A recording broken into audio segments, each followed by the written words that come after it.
one say anything.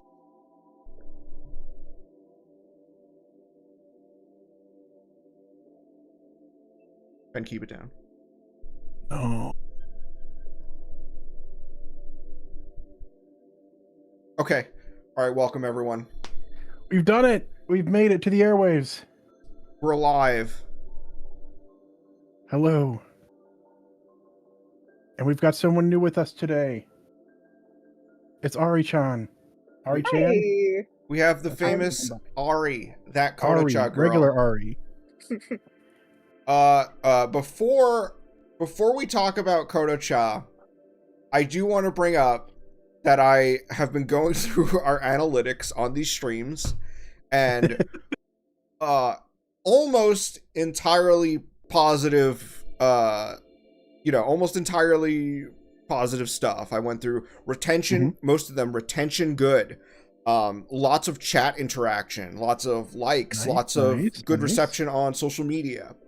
The first one that had like a little bit of bad retention and some, anything like that was the one where I said, I have no emotional connection to Jujutsu Kaisen.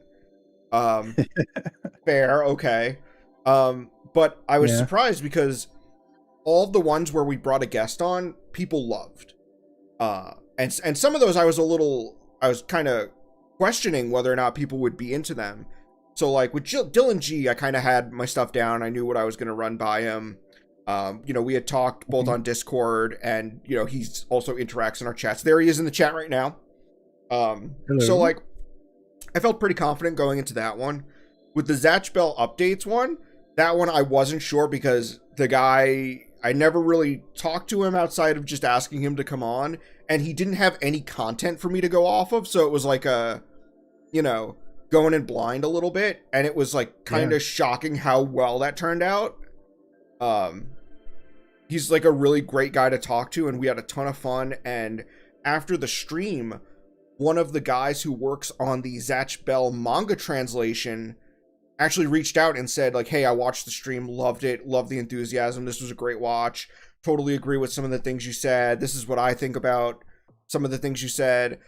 And it was just like really positive, lots of positive reception on that, so I was super happy with how that came out. Then we did one with Hayden, and I was a little unsure how that one would go because I wasn't really planning anything. It was more so like laid back, Hayden and I know each other, we're pretty good friends, so I was like, I just kind of want to do a stream. We can just shoot the shit. We'll say the topic is, Hayden's videos and fan sub content, but really we're just going to hang out mostly. Analytics were super good. In fact, even they were a little better than the Zatch Bell one, which was like a little frustrating because I tried with that one. But still, people really liked it. Great retention, lots of interaction from the chat, just like really positive, and I was like, man, people are really liking these. Then the next, if I can interject, I feel like Hayden and I have become really good friends over the last few months, and I just think everybody loves Hayden. Just a pretty chill person. Can't beat it. I mean, Hayden is no Izzy boy, let's be real, but Hayden's a good consolation, right? When you can't get Izzy boy, you got Hayden the historian. I also love that I joined a Discord call where Hayden was doing some work on Akko-chan, and immediately Hayden was like, "Oh hey, so I heard you're getting Ari on your stream," and I was like, "How did you know that?" And I was like, "Yeah, Ari just kind of told me." So thanks for breaking NDA, day one. Oh, was I not supposed to say anything? No, you're fine. I'm just messing with you. Yeah, I literally told my whole server. And yeah. So it looks like I'm screwed. Well, that's funny because I recently asked the next person I want to have on, and they asked for permission to tell anyone. They were like, "Is it okay if I tell this person?" And I was like, "You could tell everyone. I don't care." They're like, I find that to be kind of weird because, like, wouldn't you want people to be like, "Hey, I'm going to be on this stream," because it'll get more people to watch. Yeah. I guess you'd never know what to like unless you like really know the person before asking them to come on something. It's like, okay, I mean, we don't really know what to expect from anyone, based on how they act online, or at least we shouldn't. I don't know. We shouldn't assume. So I guess it's always nice to ask. Yeah. So that person was like asking. They were like, "Hey, is it okay to tell people? Is it, okay?" And I was like, I mean, if you have to, if you absolutely have to tell people you're going to be on a Mercury Falcon stream, I guess we can give permission in this special scenario. Someone said, who watches this channel and cares about Jujutsu Kaisen? And I'm like, yeah, I know, right? But you know what's funny? So all the streams where I have guests on, people love them, and it's always it was a shock to me going through the analytics and seeing that each one did really well. And then the last one we did, where it was just me and Ben, and I had Ben watch seasonal anime, worst analytics we've ever had. Apparently people don't want to hear us talk about seasonal anime, Ben. And I don't know why. It's not like my channel is based around retro content and niche internet subcultures. I thought people wanted to hear me talk about Witch Hat Atelier, but apparently the channel that makes Guy Slugger content, people don't go there to hear about what's the big show? The Big Show. What's the big show? Shut up, Ben. People don't want to hear me talk about. Oh, I watched Akane Banashi. They want to hear about Guy Slugger. They. I did notice like a lot of people in the chat were asking, "Where's Guy Slugger?" People just I'm being pigeonholed as the Guy Slugger man.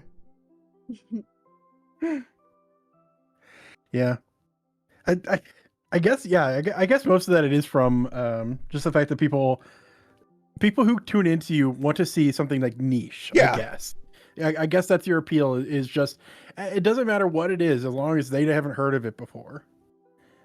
And niche, or not even that they never heard of it, but like it's something that people aren't really diving into. Like people have quote unquote heard of Zatch Bell. I think a lot of people have like scattered memories of it, but it was interesting to hear someone talk about it because it doesn't get a lot of introspective discussion, right? A lot of people just go, remember that weird show from Cartoon Network? And that's about usually where the conversation ends. Yep. So I learned a lot reading those analytics. Don't worry, I'll never talk about Witch Hat Atelier ever again.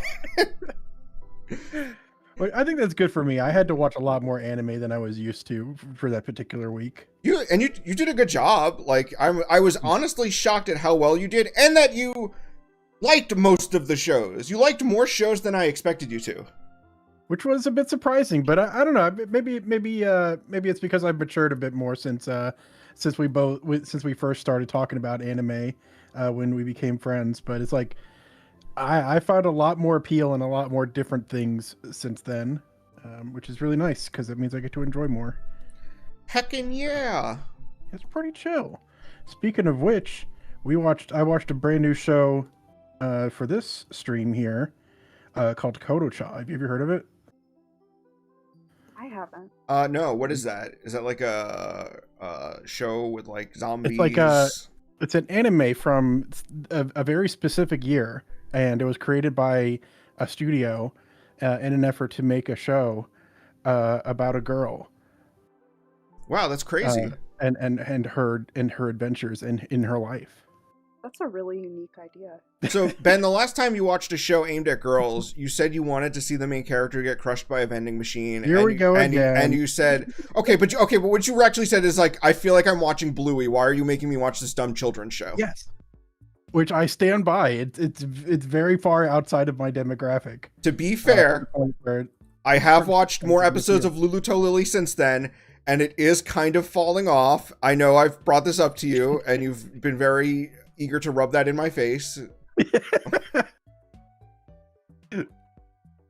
It's just you have to admit, like there is a drop off point where it's like, okay, you know how people say like family films are they're not just for kids. Adults can find something in them to enjoy. But there is a point with children's media when you skew young enough in the demographic where adults cannot. It's hard to find much to latch onto there, and I feel like Lulu Tell Lily fell into that. In contrast, I don't think Kodocha skews young enough, and there's plenty of good stuff to find in there, even for adults like me, and also really manly men like me. So I think putting Bagheera on the mic. Oh, is the cat still in your room? He is. Hear him? Yeah, I don't know if your fans know, but we have a part-time cat that just breaks into our house occasionally, and John, it encourages him too much. I think I heard a bit. Baggy, say it again. Okay, he wants to leave. I'm gonna let him out of the. Okay. I'm letting you out. Okay. Well, we'll give that a second. I don't want to talk too much about the main topic without John here. Whose cat was that? I don't know. I'll take it. You can't have him. He's mine. Yeah. No, the story. If you don't, I'll strip him out to you at some point when John's not looking. No, not my cat. He's like our son to me. He's like the son Izzy boy never was to me. Oh, that's weird. It does. Talking to Izzy boy is young enough that like talking to him does feel like I'm talking to my son sometimes. Because he's the like, son you don't have. Yeah, the son I don't have. I remember he's 19, but I remember talking to him and he was like, yeah, I heard that that Sega used to make consoles, and I was like, they did used to make consoles, my son, long ago. But then the Dreamcast came along. And it should have been a success, but then the was it PS1 or PS? I think it was PS2 happened, and it just couldn't stand up on its own. And then Izzy boy's like, but then what happened to Sega? And I said, they only make games now, son. I'm not gonna lie, I'm a huge Sega fangirl, and I'm still salty about that. Do you have a Sonic OC? I used to. I grew out of that phase pretty quick, thank God. What animal were they? I think it was another rabbit, like Cream. I don't know. I was like 12. I don't remember. It was a bad drawing in a notebook. Cream is okay. I remember Cream was really good in Sonic Advance 2. Now, Vanilla the rabbit. What? I don't remember that character. She's Cream the rabbit's mom. She's the size of an actual human mother. Are you lying to me? No, I'm not. Okay, so I am a chronic gaslighter, but this is real. Yeah, that's true. I can't believe I missed this one. Okay, I have to see this.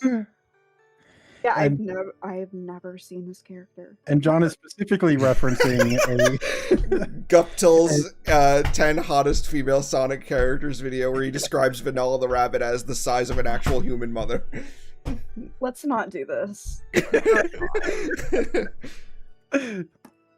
Yeah, it's a bit much. That's very it's very polarizing. Ben doesn't have a tolerance for cringe, and it's unfortunate because he's friends with me. Yeah.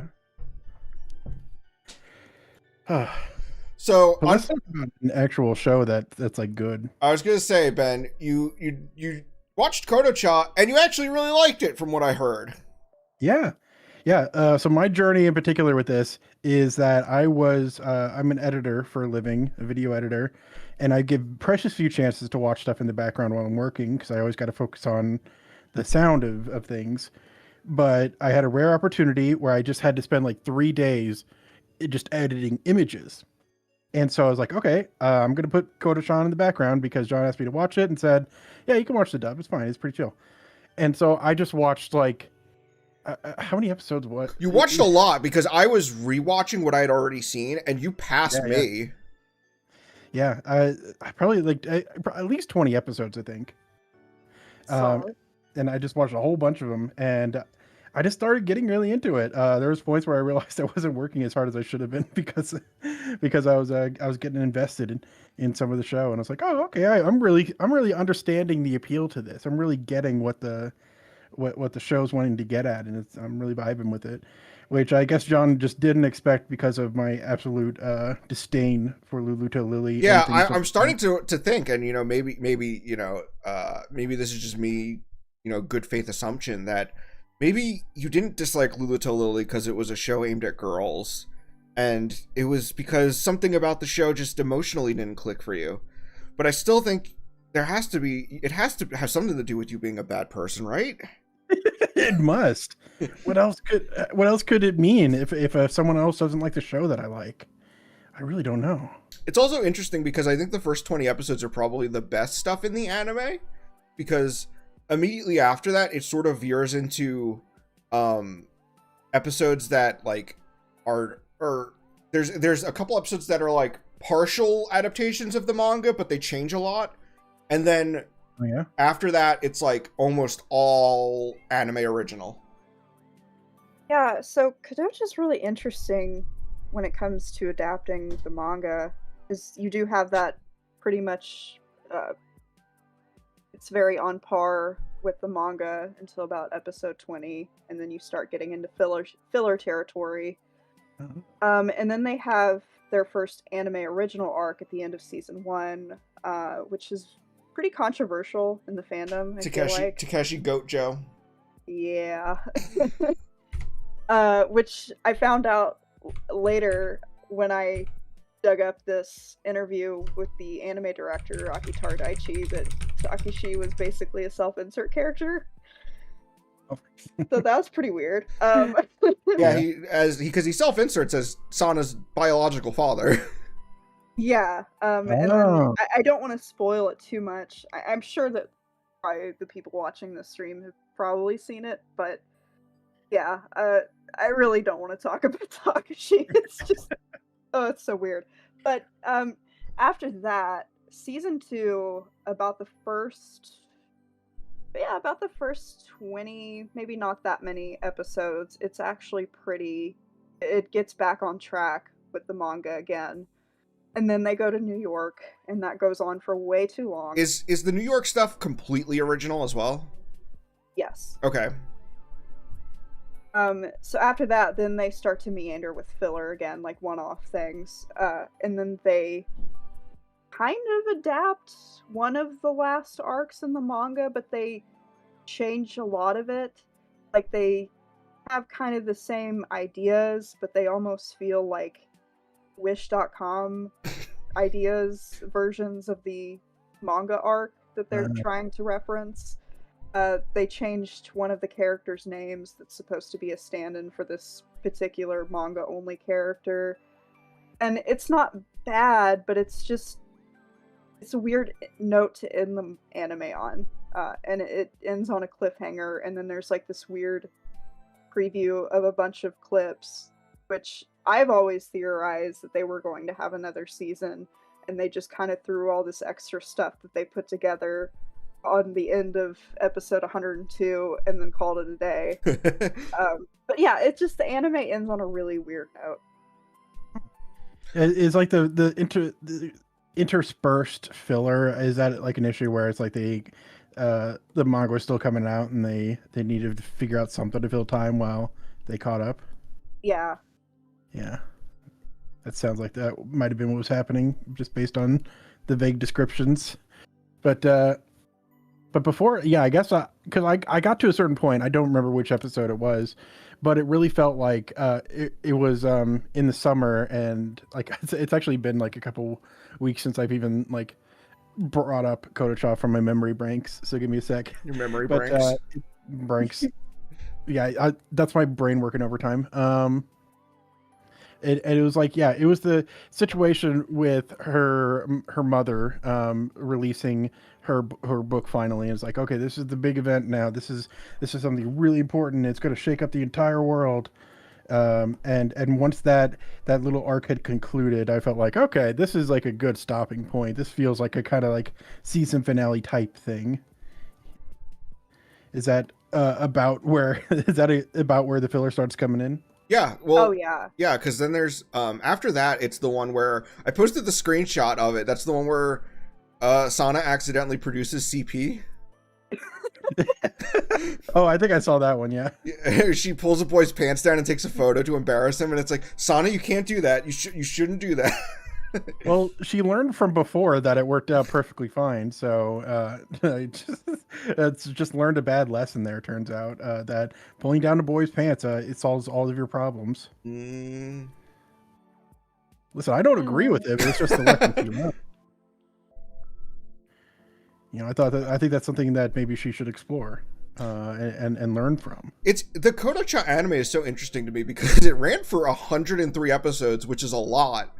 But it feels like was it Studio Pierrot who did the Kodocha anime?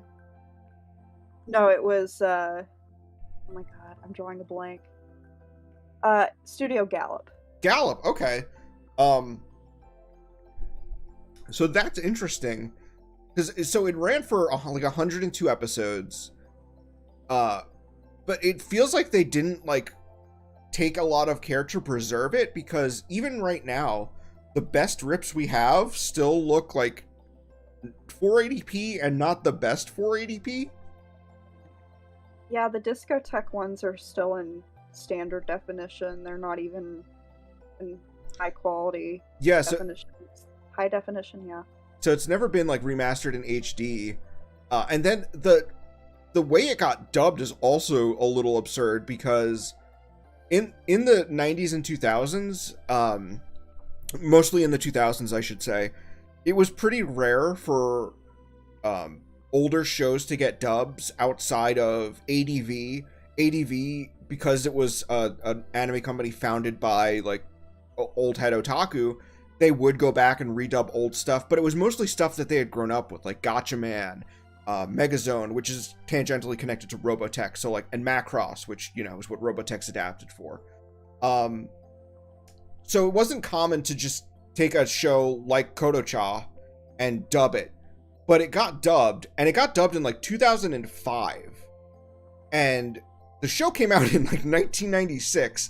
That's very uncommon for a show, for like especially a shoujo series, to get a dub. Granted, they didn't finish it, but they did 52 episodes, and so I've always wondered, like, why did they do that? I don't know if you have any insight into it. I don't actually, but that's very interesting. I didn't realize that was something that was uncommon. Yeah, like even I did this thing where I was going through. So I was watching an anti-piracy panel from the 2000s, and I was just like taking notes about how a lot of the anti-piracy things, like if you look at what they said, they really haven't aged well. And I was taking notes, and offhandedly, Greg Ayers mentions like, yeah, I know a lot of old otaku get mad because we don't dub old shows, except Kodocha, which was like a weird case where we dubbed it 10 years later. So even offhandedly, like he acknowledges that that was kind of a weird thing for Funimation to do. In the very early days, like the 90s and 2000s, you could see older stuff getting dubbed that was 10 years old, but that was because with cell animation, it all 80s and 90s were kind of, they looked the same enough in a lot of cases. But once it switched over to digital by like 2005, if something wasn't digitally animated, it was like, okay, well, it automatically looks old if it's done in cell animation. So it's so weird that Kodocha got dubbed. It makes me wonder if maybe they thought it could get on TV. Yeah, I heard, I can't remember who I heard this from. It was someone in our server. They mentioned that they originally wanted to get it on Toonami or Cartoon Network. Okay. Which you can actually kind of tell that they gave up on that idea by like the 5th episode, because there's almost this effort of trying to not exactly censor things in the beginning, but like Sana doesn't... we both, Ben and I both pointed out that they removed Sana calling her classmate a homo. Yeah. There's that. Yes, there's that. But there's also, in the English version, Sana doesn't right off the bat call Ray her pimp. Okay. That doesn't really start until like episode 4 or 5. Oh yeah. They couldn't exactly, like, okay, Cartoon Network isn't going to air this, so we'll just do whatever we want. I know there were a couple of shows like that. Like, I know some reps from Funimation talked about they were pitching Tsubasa Chronicles to Toonami, and they didn't want to take it because they said it was too girly. Which Tsubasa Chronicles is like the least girly Clamp thing. I don't know. And then I know Inuyasha was originally being tooled for Toonami, but like once they were like 20 episodes or so into dubbing it, they realized it was decided it was gonna go on Adult Swim instead. And you can actually listen to the dub, and you'll notice that in the early episodes of Inuyasha, they toned down the language. Inuyasha's famous for going, "You bastard." But he never does that in the early episodes. It isn't until like episode 19 that he starts dropping the bastards. And then I remember Moroku, in the episode that introduces Moroku, he says he needs to destroy Naraku instead of kill him. There's actually a lot of instances of using destroy instead of kill. And so it really makes it look like they were trying to get it on Toonami. And then around episode 1920, they realized, oh, it's going on Adult Swim. We can stop censoring ourselves here. That's always been one censor to me that's just been a big pet peeve, is when they change kill to something else. Like, it's really not like, I'm not trying to like say like, oh, it's okay to murder people, but like I feel like that's such an off the cuff statement. Like, it's just like something that I feel like people say in everyday speech, kids, Yep. adults, like it reminds me of I believe it was the Spyro Reignited trilogy, and they censored a few of the original dialogue in that game, which kind of irritated me. But there's one part where Spyro goes to this level where these Yetis are wreaking havoc, and they change the line, "Oh, thank you for killing that Yeti," to, "Oh, thank you for getting rid of that Yeti." Like, what? Yeah, I think like I don't know, maybe it's just me, but I think like the rules should generally just be like how bad will it be if children try to imitate it, or how imitatable is it to children in general? And it's like, I don't know, it feels like children aren't really up to killing, or Some of them like are. any of that. Well, some of them are. I can't rule it out, I guess, but it's just like, it's not. I don't know. So if I'm playing Inuyasha with my 8-year-old friends, and I say, "Oh, it's Homer, I'm gonna kill you," I don't think I would then follow it up with murdering my friend. Yeah, I don't know. I've just always found that particular censor to be kind of stupid. The 4Kids One Piece dub had to censor that so much. Some of the words they replaced kill with sound worse than kill. Yeah, I'm trying to remember. There was one that you always pointed out. You were like, it was not, maybe it was eviscerated, or like but whatever it was, it sounded worse than killing someone. Yeah. But Ari, here's a question for you. Let's take it back a little. And okay, how do you start your anime journey? What is like the first anime? What gets you into anime? That's what I'm curious about. What do you mean? Like, what anime got me into anime, or like what is it about an anime that like gets me hooked onto it? What was the first one? The first one, was the first series was Naruto. That was a big deal in my friend group, and I got interested in anime actually through Spirited Away. That made me more interested in just Japanese animation in general. Okay. And then my friends were drawing leaf ninja symbols on their notebooks at school, and I was like, what is that? And they told me. And so I started watching it right in the middle of the Sasuke retrieval arc, of course, when it was still airing on Cartoon Network. But eventually I started from the beginning, and Naruto's definitely, it holds a very special place in my heart. I still watch it for comfort a lot. But yeah, it started there. I know that's kind of normie, but I still love Naruto, and it got me to where I am today. Yeah, I got in with like the deeper cuts. I was watching a show called Dragon Ball Z. Not sure if you've ever heard of Yeah. that. Not sure if you've ever heard of that No, one. no. That's the thing, is that like I the first anime I saw were probably like Dragon Ball Z and Pokemon, but the one that like kind of got me like to know what anime was and like to get me interested in like anime as anime was Inuyasha. So like, yeah, like Pokemon, Dragon Ball Z, that kind of stuff. I like even Speed Racer and Sailor Moon. I saw those on TV, but like Inuyasha was the first one where I was like, okay, now I'm on the internet and I know what the word anime is, and I understand that what I'm watching is anime. Yeah, I had the same experience. I grew up watching Pokemon. I watched Dragon Ball Z a bit when I was younger. I didn't really understand it because I was like 5. Mm-hmm.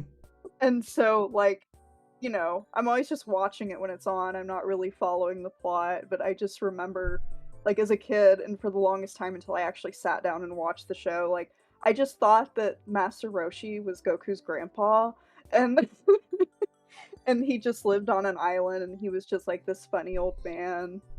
And It's I remember, like, he was my favorite character when I was 5. That's a good favorite character, is Master Roshi. Yeah. I did.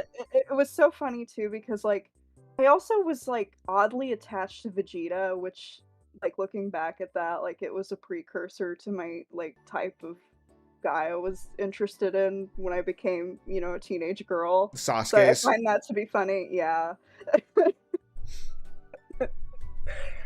So yeah, that I didn't watch DBZ actually until 2 years ago, and this is gonna hurt some people's feelings, but I think it's overrated. It's good, but yeah, I'm pretty similar place. I was one of the few people who got into anime in the same era as John watching Toonami, but I got into it through entirely separate channels because I watched like Yu-Gi-Oh. I didn't have I only had basic cable, and Yu-Gi-Oh was on Kids WB, and then I started picking up stuff from the manga because I found the manga for Yu-Gi-Oh. And so I got Yu Yu Hakusho and stuff for my battle animes, but it was always slightly off the beaten path. So I got a slightly weirder taste for anime than most of the normies, at least. Yeah, when I really got into it, I started going back on Crunchyroll when it was free and life was better.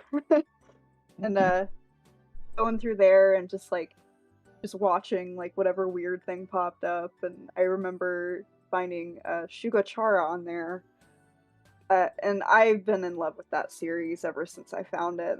That's one of my favorite anime. I saw, yeah, it's on your 3x3, and it's funny because that's a show where I've seen the name and I know what the main character looks like, but I actually know like nothing about the show. Yeah, it's a magical girl show, and basically there's these characters. The main characters are called the guardians of their middle, or they're in elementary school, but they look older. And they all have these charas who basically represent who they want to be, I guess, when they grow up, and they can transform into. They use the charas to transform, and they fight things called X-eggs, which are basically like people's corrupted dreams. It's a really good series. Okay. I really like the concept. I feel like it's very unique. It feels like it has a bit of that Sailor Moon fighting monsters kind of energy to it. Oh yeah, yeah. Yeah, I don't want to spoil too much. But it's definitely a good show. So if you haven't watched it, I'm actually more well versed in the manga, as I am with most things. I'm definitely more of a manga person. But I do like who the main character Amu ends up with in the manga more than who she ends up with in the anime. And I know it's a controversial thing, but I'm sorry. I love that ship, so Mm-mm-mm. I don't care what anyone thinks. Is it one of those like? Because I know for a lot of the shoujo stuff, or maybe magical girl stuff, or maybe specifically just Sailor Moon, that like a lot of times the pipeline is manga comes first, and then if the manga is really popular, it gets in anime. But I know some manga like Sailor Moon kind of did the reverse order, where it's like we want to make an anime out of this, so we're going to hire someone to make a manga that can drum up hype and stuff like, or have like cross promotional synergy. Um, do you know which one it was for that? For Shugochara, Yeah. I believe the manga came first. Okay, so if you like the manga pairing, then that's you have a right to it. Yours is the real one. Yeah, because I like do. like with Tokyo Mew Mew is kind of similar to Sailor Moon in that like it had an original manga. I think it was Kuro Neko Musume is the original manga, or Tokyo Kuro Neko Musume, which is Tokyo Black Cat Girl. It's a mouthful of a title, and like the main character is basically just Ichigo, and she's like a solo magical girl, and they basically told the manga author, we like this idea, we think it would make a good anime, but if it's going to be an anime, it needs to be a team like Sailor Moon. And so the Tokyo Mew Mew manga, the actual Tokyo Mew Mew manga, is made like what Ben said, synergistically with the TV show, where it's like, okay, we know we're making this a show, so we're making it to be adapted essentially. Okay, I didn't know that.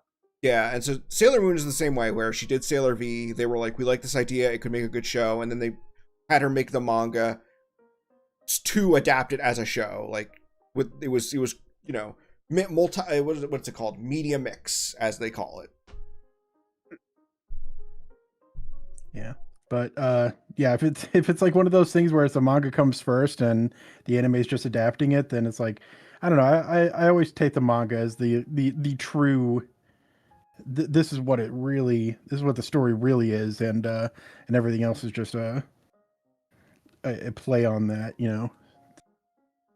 Yeah, it's so unfortunate that like we missed out on a beach episode in Shugochara, and I don't know why. Because there's this part in the manga where they go and visit one of the characters' grandfathers, and they go to the beach. In the anime, they go to his cabin in the wintertime. It's boring. That sounds Exciting. it sounds like what happened was the anime was airing in the wintertime, and so they said this has to be a winter episode, which Yeah, I figured that's probably what happened, but it still sucks. because it's crazy how they let that affect things. Like in the original Ranma, there's like a beach episode, and they changed it to a snow episode in the original 80s anime because the episode came out around Christmas time, so they were like, oh, it has to be Christmas themed. So instead they do like a snowboarding contest. Or like in the Cardcaptor Sakura manga, I forget, however long Shaoran says he's been hunting Clo cards. In the manga, he says however long the manga had been publishing, but in the anime, he says however long the anime had been airing. Just a cute little thing. Oh, yeah, that's fun though. Yeah. So how did you find Kodocha? I'm actually going to go around and we're each going to tell our Kodocha story, how we found Kodocha. Okay, I guess I'll go first. Ari, you go first. So I want to say this was 2016. Yeah, it was around Christmas time, and I was just on YouTube, and I got recommended the first opening theme, and I don't know. Sometimes I just click on random things. We all do that. And I watched it, and I was like, well, this looks really funny and weird and interesting, and I would really like to watch something like this, like an old anime that is kind of quirky. And for the longest time before I actually started it, a few days after I found the opening, I was under the impression that, like, Sana was, like, in love with Akito and stalking him based on what happens in the first opening, how she's, like, chasing after him and taking his picture. And I started it, and it just completely blew me away from the first episode of how erratic the comedy was, and then the intense moment at the end of the episode where Akito pulls out that paper and threatens the teachers. And it just hooked me from the start, and it's never let go, as you can see. It's funny because I also, well, okay, so my story for how I found Kodocha was, the year was 2008 or 9, and I was a huge fan of Full Metal Alchemist 2003, and we were getting word that there was going to be a new Full Metal Alchemist. At the time, this was an unbelievable thing, a new Full Metal Alchemist. And I was so excited that I was on YouTube searching Full Metal Alchemist panel just at convention, because people would just upload. I didn't go to anime panels or anime conventions until I was an adult. So like I was a teenager in 2008, 2009, I would have been like 15 or 16. So I'm watching panels of the Full Metal Alchemist dub cast, just talk about the show, answer fan questions, all this stuff, just having fun. And at one of these panels, Laura Bailey, during the Q&A, is asked, can you do one of Sana's raps? And she goes, oh, okay, yeah, sure, I still remember that. And she explained, she's like, by the way, so there was the show called Kodocha. We dubbed 50 episodes. It really wasn't a big hit, but I really loved the show. And the main character always does these raps, and I still remember a few of them. And then she did I think she did the How to Draw Sana rap. Yeah, I've seen that video. And she did it from memory right there. And I was like, wow, what was that? And so I looked up. I didn't even remember the name of the show. I couldn't really tell what she was saying from the video when she says Kodocha. So I just searched Sana rap, and the video came up, and I was like, oh, okay, that's Kodocha. So I watched the dub as I did back then. I'm pretty sure. Did you initially watch the dub as well? Yes, it was on YouTube at the time. Oh, okay. Yeah, I don't remember how I watched. I may have rented it from Netflix, because I was really big on renting anime from Netflix. I would just get like disc, like revolving door of discs getting sent to our house. I actually asked my mom, like, can we up the plan? Because we had the plan to get 2 discs at a time, and I was like, can I get 4 at a time? Because some of those anime DVDs only had like 2 episodes. Which is not cool. It's so annoying. So, yeah. But yeah, that was how I watched it. Ben, how did you discover Kodocha? Well, there's this guy I know who sometimes like streams, and he makes YouTube videos. So when he asked me to come on a stream, he's like, "Yeah, I'm bringing on a guest who knows a lot about Kodocha," and so he asked me to watch through it. And it's like it's the first time I've even heard of it. Then again, I'm not like super plugged into the anime community, so it's like, okay, I'll go ahead and watch it. And I was like, is this going to be something I like? Because I know John, his name is John, by the way. I know John likes a lot of different types of anime that I don't always get into. But I guess my horizons have been expanding a bit. So I started watching this, and I just started getting really into it. And then it turned out that time was now. Plot twist. Whoa. No, I personally, I just kind of started getting really into it because I think there's like this magical balance that kind of strikes where it is purely like it's got the mentality of a child, where it's like it understands what a child's mind is like this like Sana is like this 12-year-old 13-year-old, somewhere around there, I assume. Yeah, she's 11. Oh, okay, 11, yeah. And it's kind of like this magical world where the children have more autonomy, which is kind of what all children really want, is this idea that they have more control in the world than they do, because that's the one thing they're missing in their youth. And it's like, okay, this is fun. It's like she has friends. She has this really fun like job that is not too stressful and does not cause her any problems, and only earns her admiration from her peers. And then she finds this bully at school, and she's able to take control of the situation, and is able to stop him from hurting her friends and all this stuff. It's like, okay, this is very I really understand where this is coming from, and it might have been a little schmaltzy for me, but then it got to the point where Akito is his name, Yes. Akito, Yeah. um, and where you start getting into him being super depressed with his family life, and that is probably like episode 3, I think, where where Sana realizes he has a knife. He gives it to her and says, "All right, go ahead and stab me then if you really want to get that involved with my life. Just go ahead and just put an end to it." And I'm like, Jesus Christ, this is getting really like kind of dark, but it never felt too dark because it was balanced out by the kind of wacky humor of it. But the wacky humor of it wasn't too strong because it was balanced out by melodrama, and so it hit like this perfect balance for me where it's just like, oh, this is fun to watch because it's never getting too dark or too light. It's always kind of bouncing back and forth between them without feeling too jarring. And I was just like, okay, this is really it's got a rhythm to it that just makes you want to keep watching, which I think is what really is the biggest strength of its tone overall. Yeah, that's the perfect way to describe it.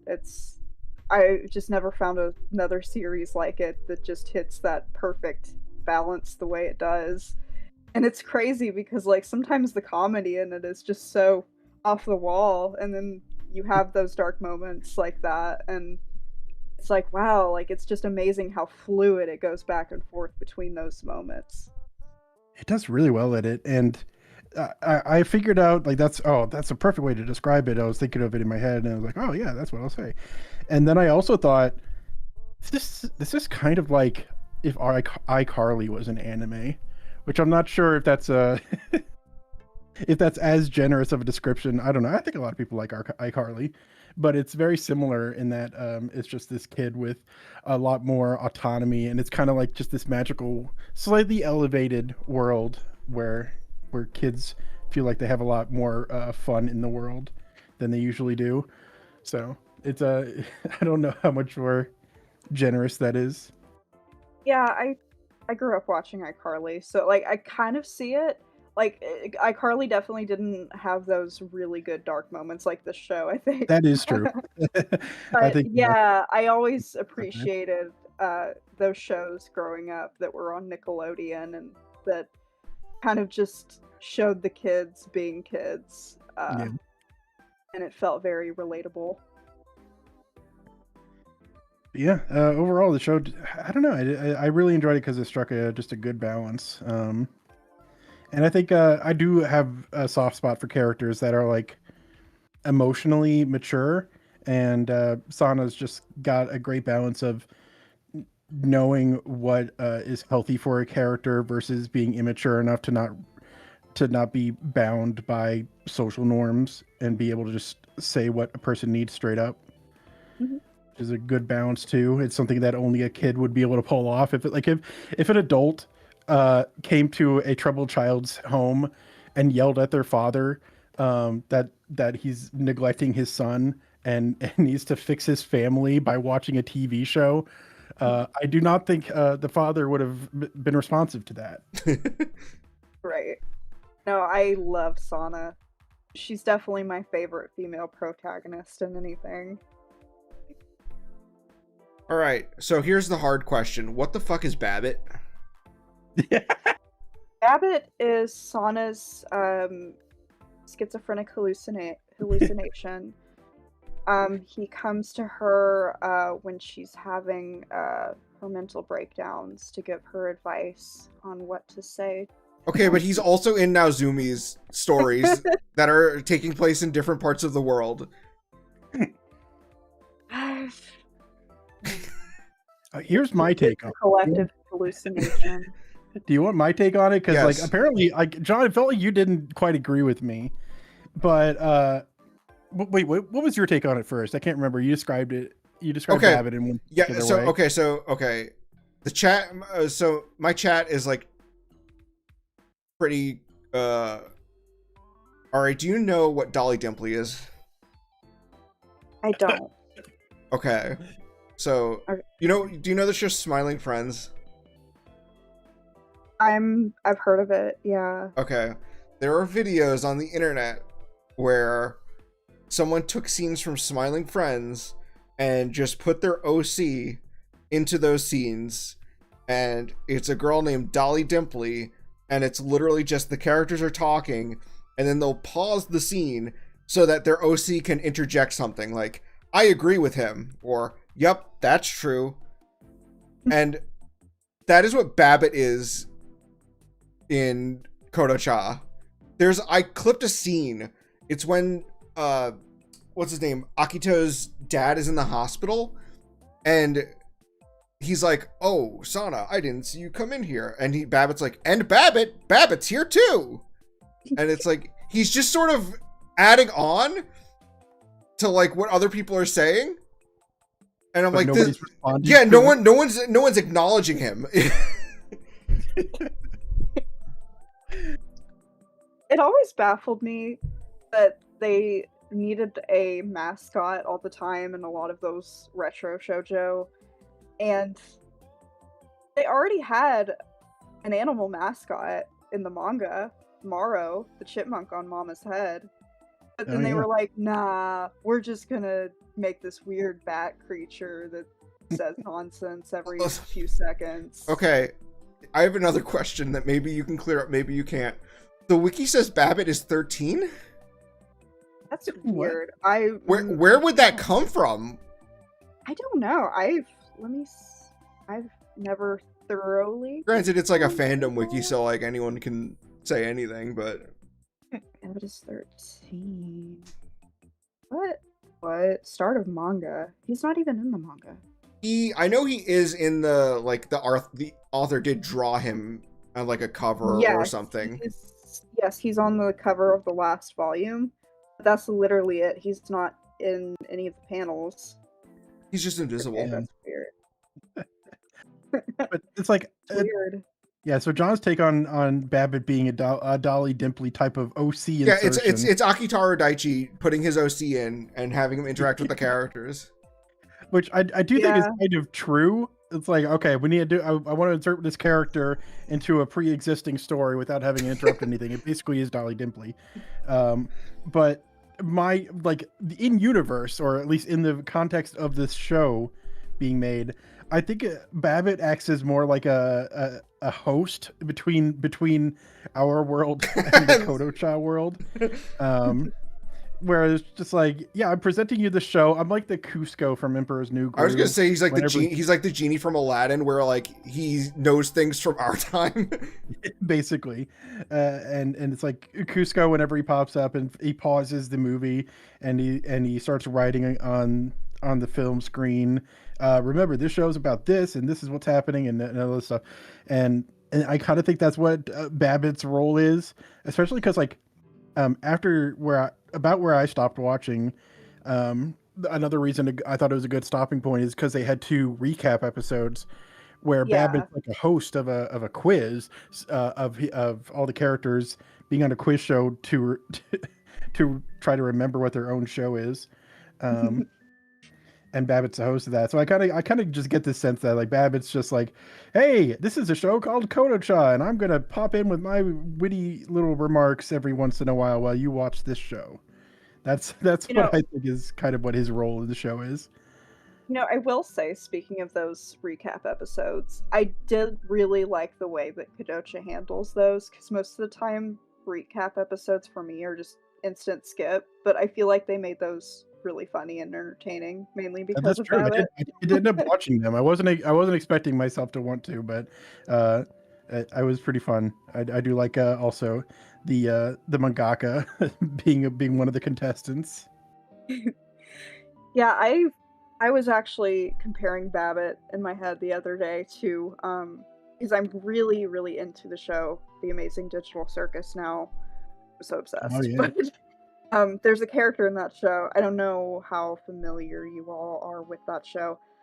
But we have friends who are super into it, but I don't think me or John have watched past episode 1. We watched the first episode when it came out because it was like a big deal, and then we weren't that into it, but we know people who are into it, and so like through passing, like I know characters' names. Yep. Yeah, so like there's a character in that show called Bubble, and Bubble is now his role in the circus is kind of unclear right now, but he acts very similarly to Babbitt, where he just kind of says these off the wall comments. And like there was this one scene in particular from that show where like the characters are having this really intimate heart-to-heart conversation, and then all of a sudden it pans over and Bubbles holding a camera, and he's like, "Wow, the audience is gonna love this." Okay, yeah. That's so Babbitt. That is Babbitt coded. is I know that. Okay, so I know Babbitt has like a little cameo in Akitaro Daichi's Jubei-chan. Like he just appears as like a cloud of smoke, like a Pokemon sign from Pokemon Snap. But is he like in anything else? Like, is there another anime where where Babbitt is there? If there is, I don't know. Yeah. I just know Akitaro Daichi was really proud of that character, and like I know he has like little cameos, like just appearing in the background and stuff. I didn't know if he actually showed up in any other worlds. He definitely didn't show up in Now and Then Here and There. I feel like that show definitely needed a Babbitt character. If you've ever seen Now and Then Here and There, it's a show that a lot of people say is hard to watch because I guess they just aren't into like children killing each other. Like I guess that some people find it as a turn off. But yeah, I think Babbitt could have brought some levity to Now and Then Here and There. I'm looking at screenshots of it now, and I'm like, yeah, totally. Mm-hmm. Totally would fit the vibe. Yeah, so like when they drowned the dictator, I think if Babbitt was there, like, well, who's all wet now? Oh no. That's what the show really needed, yeah. Yeah. I think that would have hit hard. It would have been awesome. Huh. Okay, so you made a shoujo video that I'm in where you had some issues with the shoujo community. Yeah. So what are your issues, and why do you think you know about shoujo and Marxism? That's just in my notes. I don't know why that's there. Well, I guess I should, for anyone that's unfamiliar with this video that I did, so when I made my channel, I've never really been a part of, like, the anime community. It's always just been kind of, like, a thing between me and my friends talking about. I've never really been actively making content or anything until I started doing this. So, when I started my Kodocha channel, I started to make friends with people that were just, into general shoujo, my friend M.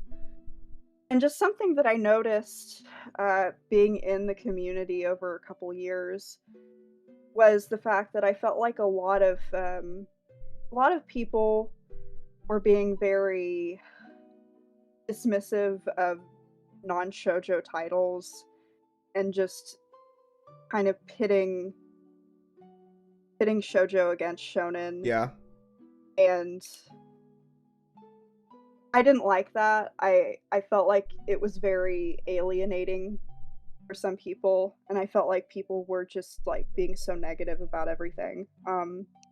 So I thought it would be interesting to explore why shoujo isn't really as popular as action or shonen titles in the West, specifically the United States.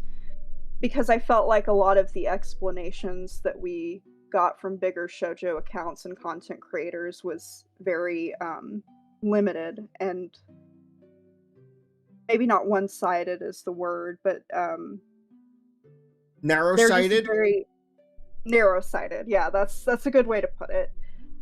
So when I started the process, like it'd been churning in my mind for about a year, and then when I sat down to start the process of making that video, I was like, just like doing this just as me just feels odd. Like for a topic like this, it doesn't feel right to just like have me sit here and talk about this. Like I feel like this is kind of a different perspective video, which led me to ask other people like, "Hey, I'm making a video about just shoujo in general and how it's been publicly received."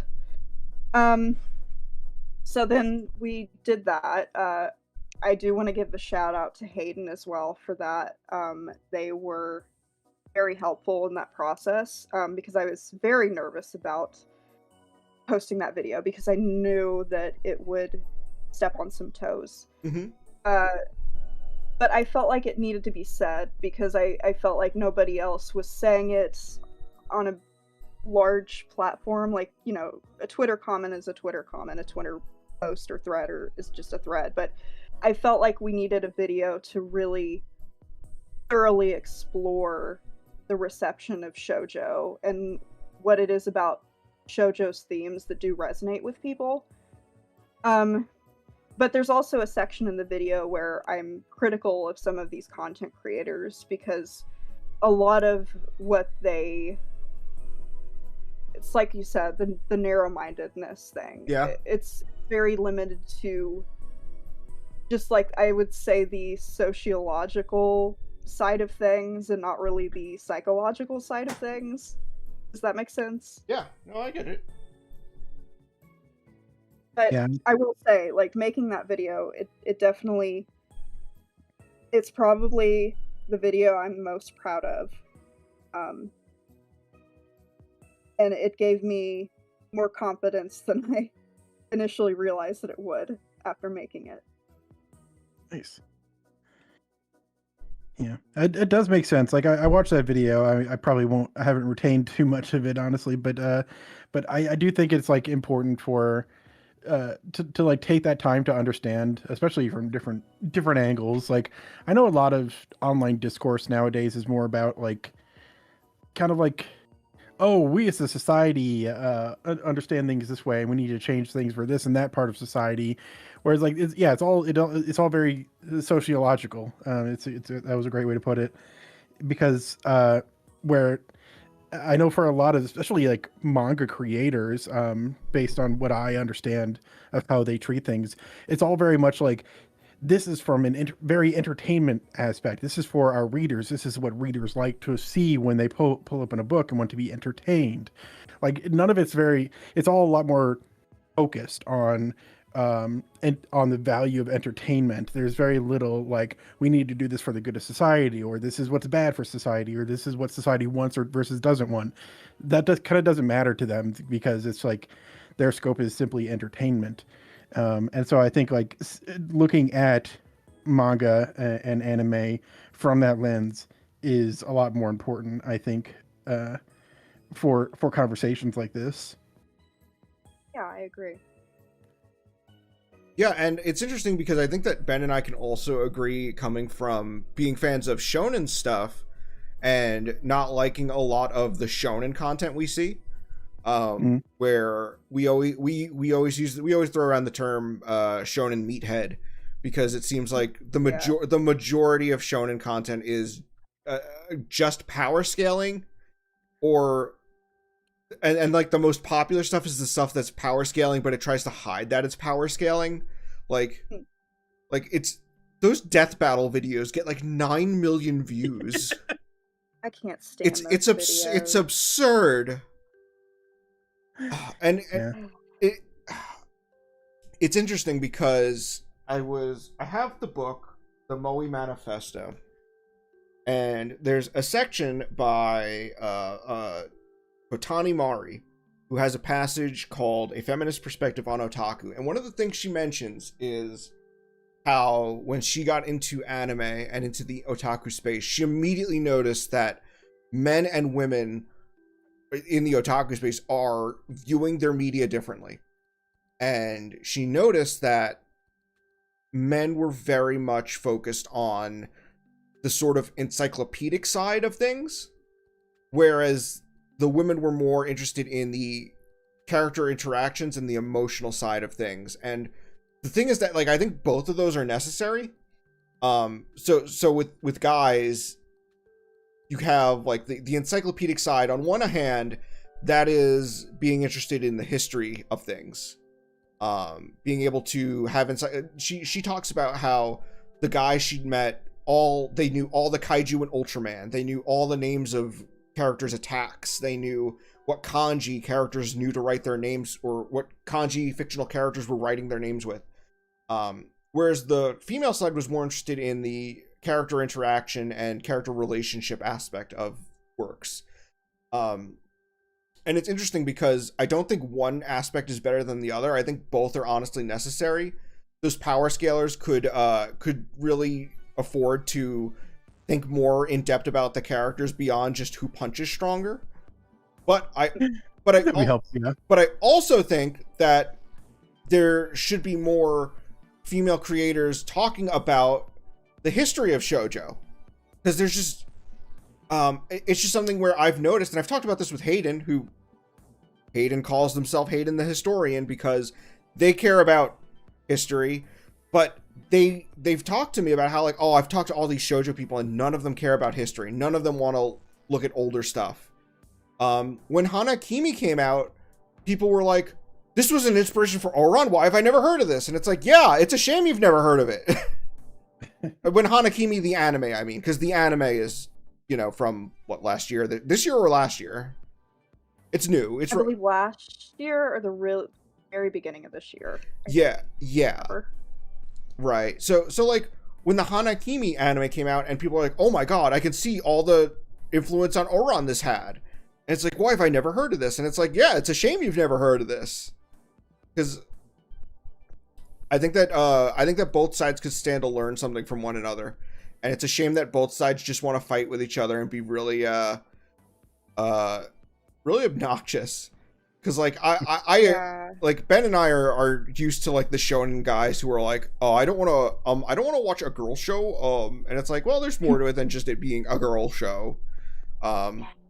And then on the female side, it's interesting because they do the same thing. Hayden, I don't interact with a lot of the shoujo space, but I see the discourse through Hayden and occasionally you, where it's like, yeah, they're just completely, they're like, oh, they call everyone shonen meatheads. And granted, there are shonen meatheads out there. Not everyone who likes shonen is a shonen meathead. You can enjoy shonen and appreciate it. Yeah, it's very interesting to me, though, that you brought up the how female otaku focus on the emotional aspects of the stories, which is fine and great, but I feel like that's kind of the issue in a lot of shoujo spaces. Like in the shonen ones, you have the power scaling. It feels like in the shoujo we have an equivalent to that that's like, well, how toxic is this male lead? You know what I mean? Power scaling how problematic they are. Yeah, and it's just, it feels so shallow to me. Like, I don't really care about that. Like, yeah, the dude cheated on her. He's a dick. And we talk about maybe something else from the show. Like, I don't know. I just, I find the focus on those aspects really annoying. And then, of course, the social aspects of people's reaction to female-centric stories is just, I don't know. I don't want to use the word I'm thinking of, but... Well, it's funny because that always frustrates me when people are like, just tossing the baby out with the bathwater, I guess is a good way to put it, when something has problematic elements to it. Because, like, I think an interesting aspect is that, like, there's the manga Stop Hibari-kun, and it sucks that, like, everyone who talks about that manga always prefaces it with, oh, but by the way, there's a bunch of elements in it, and if you don't like any of these things, don't read it. And it's like, okay, like, do you know the manga Hibari-kun? I don't. So it's a shonen manga from the 80s, and it's called Stop Hibari-kun because the main character is transgender. That's why it's called Stop Hibari-kun, because everyone is telling them to stop. But it's a very progressive manga, and it ran in Shonen Jump of all things, and it was a very popular work in Shonen Jump that rivaled Dragon Ball early on.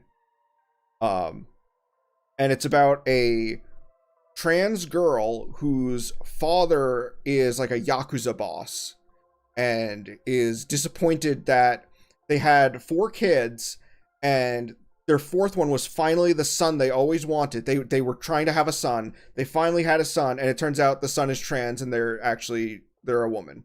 They're a girl. And so the Yakuza boss is like disappointed, and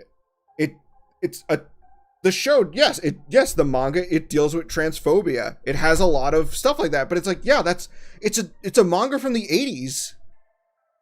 Like, I don't know, I feel like it sucks that like the people who would champion that are also the ones telling you, but don't read it because it has all these things in it that are problematic, and it's like, it's really disappointing.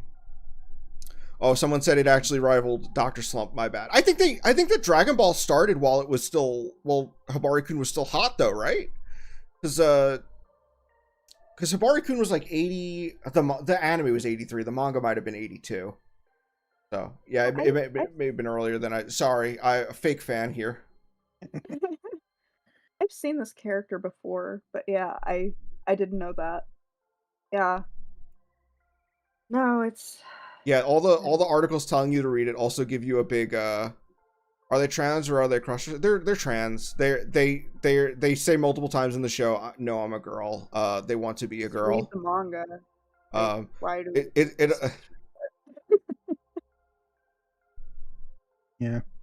It is a shame. Like I kind of felt that a little bit even recently, like with a show that I actually didn't like from this season. Which is called, I'm blanking Nakamura-kun. Nakamura-kun, thank you. Yeah, and it's a show about a gay guy who has a crush on someone, and that's kind of about it.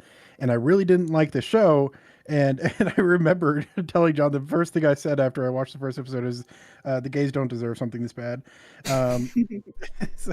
But then I learned after checking out the manga that it had a very different tone because it had a lot of really raunchy jokes to it, and it's like, oh, okay, I'm kind of getting why people would like it now, is because it's kind of got this weird balance of very vanilla type crush with some really weird stuff to it, that's just like kind of like it adds a little flavor to the tone. It adds some extra spice to the world, and it all got censored out of the anime, and now the anime I couldn't possibly in good conscience recommend to anyone because it's got nothing to it. And I kind of worry that's that's kind of what happens if you're focusing too much on, what's socially acceptable or not versus what's entertaining, and recognizing, hey, this is fiction. This is a safe space for us to be able to like make a world where we can explore these things and just be entertained by it and not have to worry about hurting anyone. And when you go too far in the opposite direction, you become the video essay about why you shouldn't watch Cardcaptor Sakura except the second movie, because that's the only one with no problematic content, apparently. Oh my gosh. So, No, as someone who really enjoys like reading 90s, and especially I've noticed it's very prevalent in a lot of early 2000s manga I've read, like the whole like incest plots or step siblings that fall in love plot. Like, like, I hate to say it, and it's gonna offend some people, but like usually those are the more interesting plots. I get it. It's a lot of just, I don't know. There's always like there's movies and stuff, like I kind of always am like, oh yeah, there's killing everywhere in movies, and that's okay. But it's weird where people draw the line. Like I understand why killing is kind of a bit extreme. We're not dealing with an issue in our real lives where killers keep getting away with it because they're like, oh, they probably killed for a good reason or something. Whereas, victims of various forms of assault is like, okay, well, that's a bit more serious of a topic that we're still trying to like resolve in our society. So I guess I understand why there's issues of people being like more sensitive about topics, but at the same time, recognizing that this is a fictional space, this is a story where no one is getting hurt, where we are just trying to explore space and see what comes of it.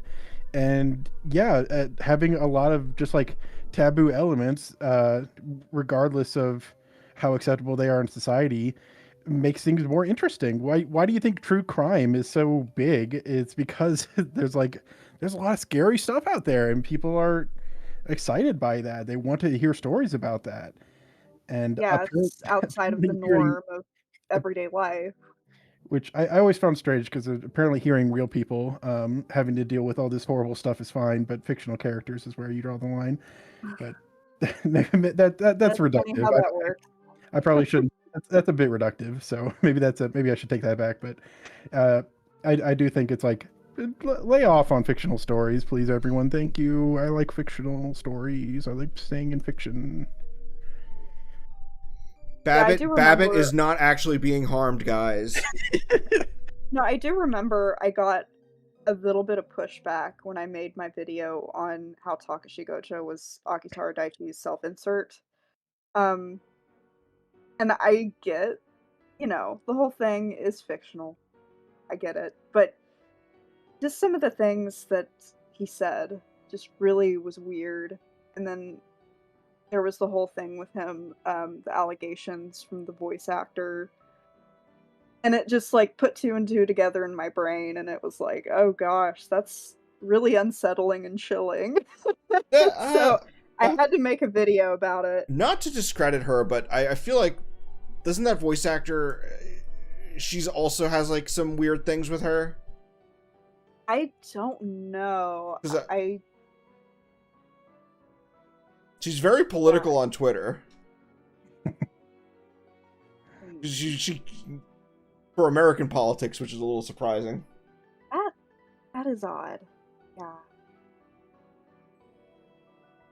I made a funny edit, but I couldn't post it because it was too political and I didn't want to start trouble. Oh, I made a meme a few weeks ago, but I didn't post it for the same reason. That's funny because, like, the author of Kodocha is named Obana, and I remember once I woke up and I checked my phone and I saw you had pinged the Kodocha Discord, and I saw there's a new interview with Obama, but I read it as Obama, and I was like, why are they telling me? What, Obama? My phone loves to autocorrect her name to Obama, and it's really annoying. Good. Yeah.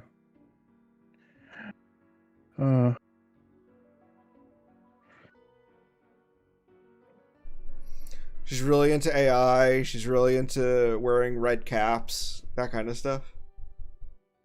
Who is? Sounds like a lot. The voice. She voiced. I forget her name. She was the voice actor that accused Akitara Daichi. She's the voice of Sai in Magic Users Club. That was my edit. It was my edit of she voiced Jubei in Jubei-chan, the Akitara Daichi series, and I edited a little hat on her, a little controversial hat. Yeah, I couldn't help but put two and two together also when I was watching, I just finished Nurse Angel Ririka last month, and there was this episode, I don't know if it was in the manga, so this might be a totally baseless feeling, but there was this one episode that I found to be kind of odd, where it was like, one of Ririka's, her rival, I think, from school, like, starts to meet up with her dad at the park, and just, like, they talk about life, and it was like, yes, this is the Akitara Daichi show.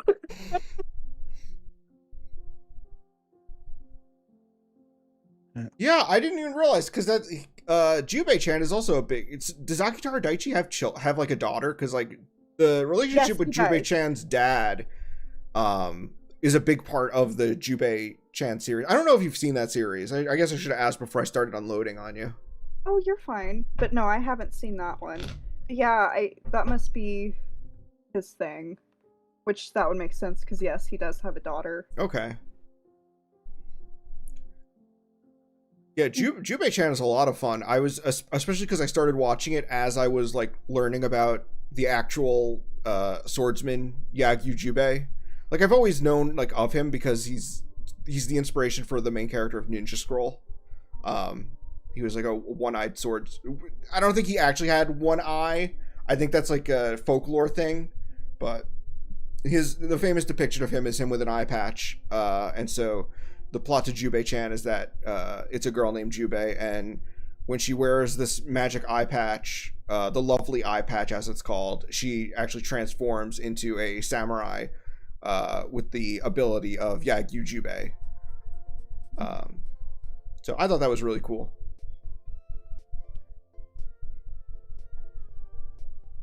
Jubei-chan was mentioned. Finally.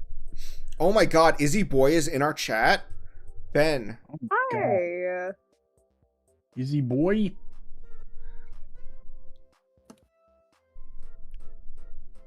John, you said Ben? Ben, I meant like Ben, have you seen that Izzy Boy is in our chat? Oh, okay. I thought you were going to follow it up with something. Like, Ben, have you heard? Izzy boy said this about you. And I'd be like, oh no. Oh, Izzy Boy is always talking about you. Happy birthday, Weird Proc. I'm just shouting out the chat. Oh, happy birthday. Sorry, I haven't been looking at the chat. I hope they're not saying anything too interesting. Yeah, I haven't either. And normally I do. I should, but I'm worried that my internet's gonna crash or something.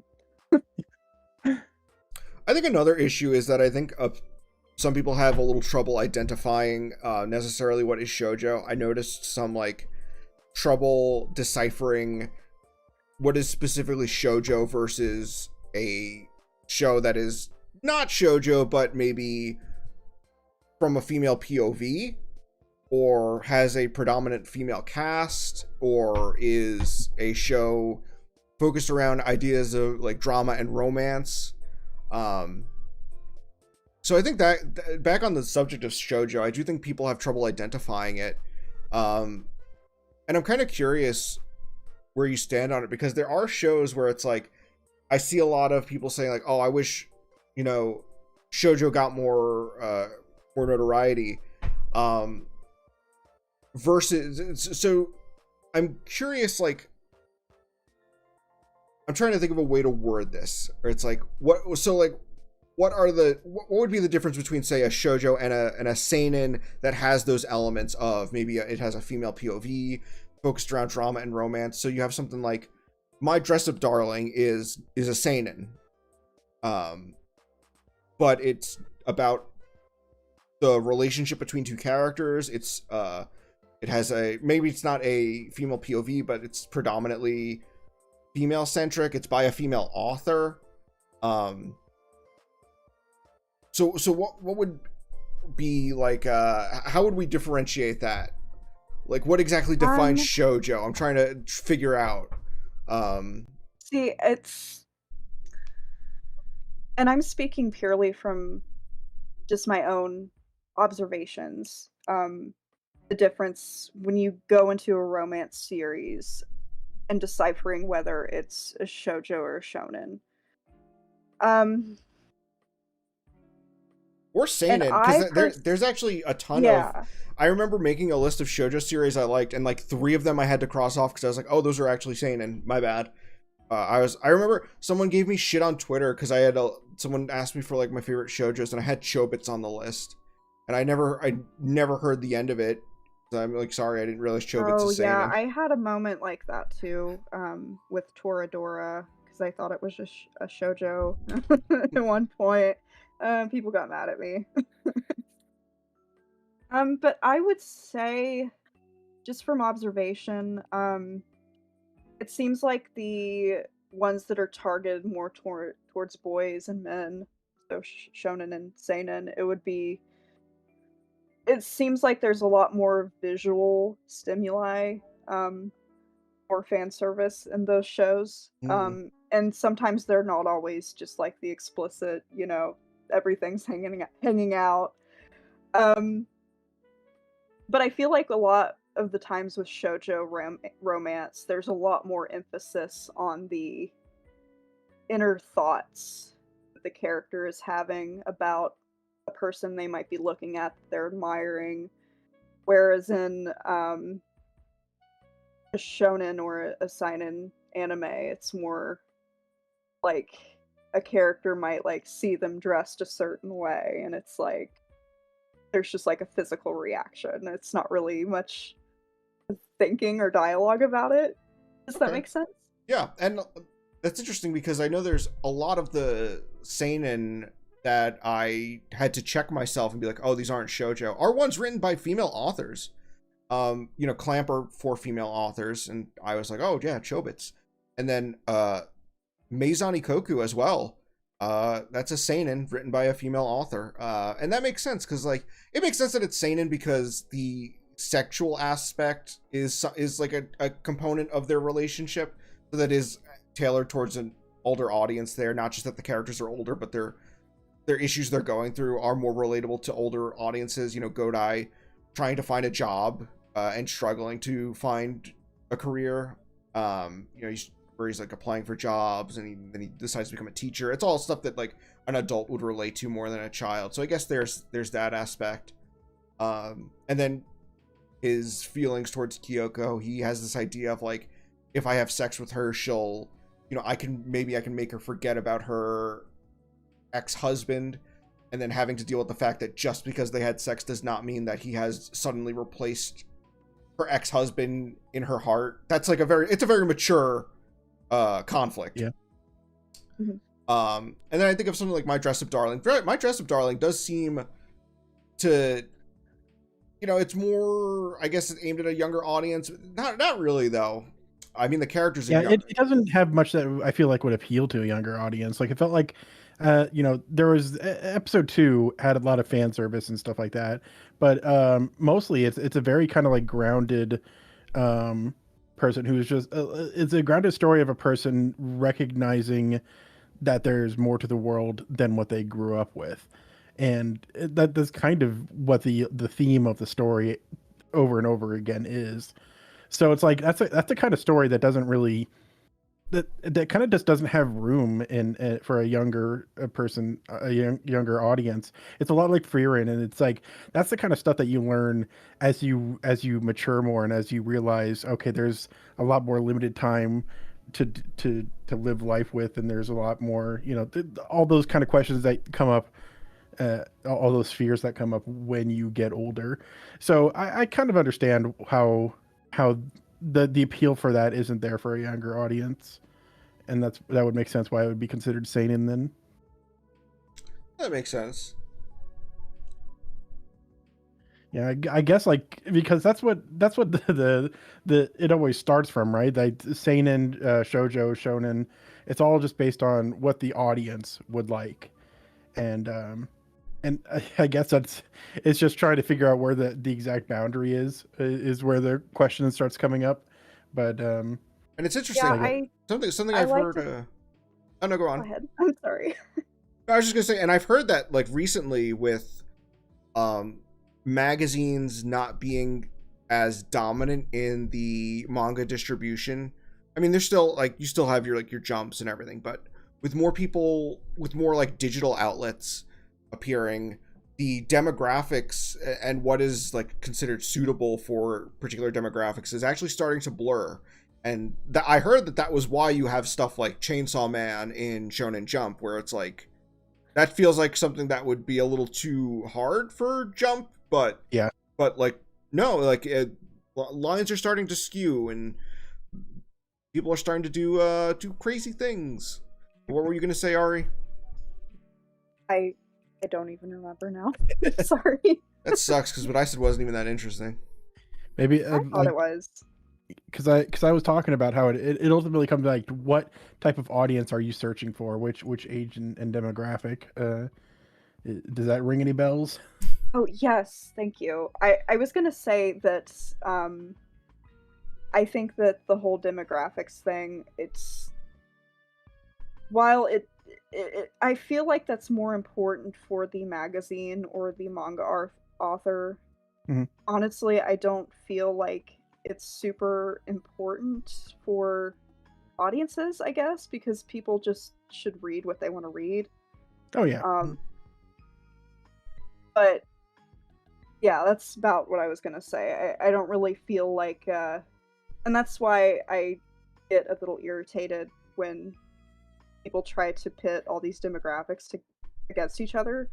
It's Yeah. because like it just feels really meaningless. Like It is interesting, like because like I'm an artist myself. I've been drawing this whole time, and I make my own comics, and so of course I bring it up from a very artist centric perspective, where it's just like this is the audience I am trying to appeal to, but from a viewer perspective or from a reader perspective, we need to use terms that are beneficial to us, right? The ones that we're like, because I was talking with John about like what's an isekai, and John kind of helped me realize like, oh, an isekai isn't just anything. You know, a lot of jokes are made about like, oh, I went to a different country. That's like an isekai. I went, and it's like we can classify anything as an isekai as long as it kind of feels like a different world that a person has gone to. If someone goes from one location to another, it's an isekai. And it's like, well, that doesn't help us at all. Yeah, but it's really but an isekai is specifically about this kind of like, you're going to a different world with a specific kind of like wish fulfillment aspect to it, where you are suddenly displaced, but the new place you're going to, you have a sense of power and control, and you've left everything, all the bunch of baggage behind, and you're expecting a certain type of fantastical adventure.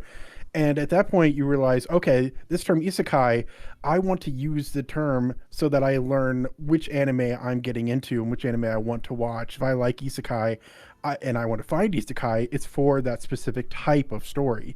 It doesn't matter that it's just a different world. It's that this whole genre is a type of story that I like to see. So if it's someone going to a different world, but it's just dark and gritty and horrible, and that's not what I'm looking for. So that's not the isekai that I'm signing up for. Yeah, So because like there's people online who will say things like, "Oh, well, Yu Yu Hakusho's an isekai. He goes to the demon world and he goes to the spirit world, and that's another world." And it's like, yeah, but like if someone is like, "Oh, I love Konosuba," do you go, "Oh, you should check out Yu Yu Hakusho"? It's like those are very different shows.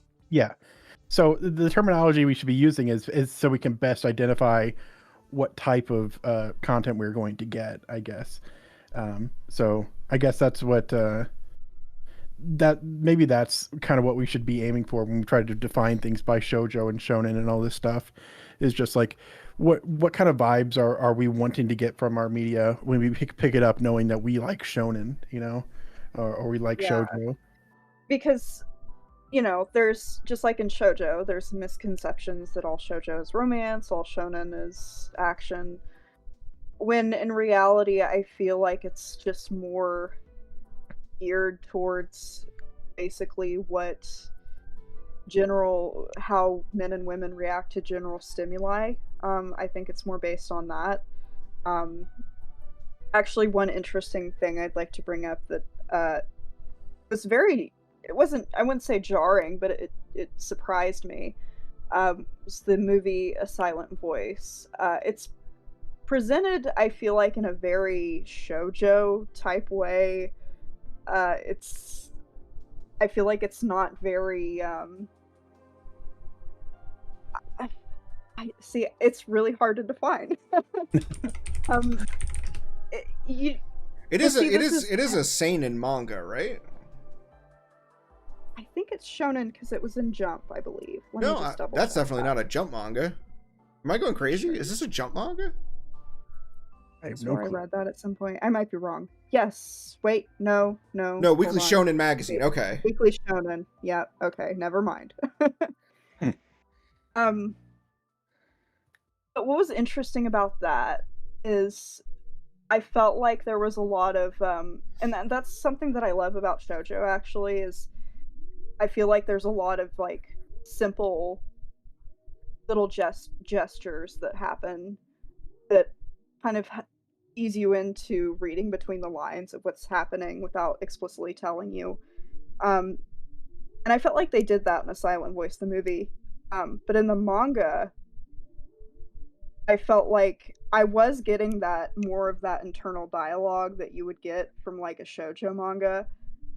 But the main character, Shota, his thoughts were actually could be very aggressive at sometimes. And it really surprised me because it made the whole tone of the series feel completely different from the movie. Hmm.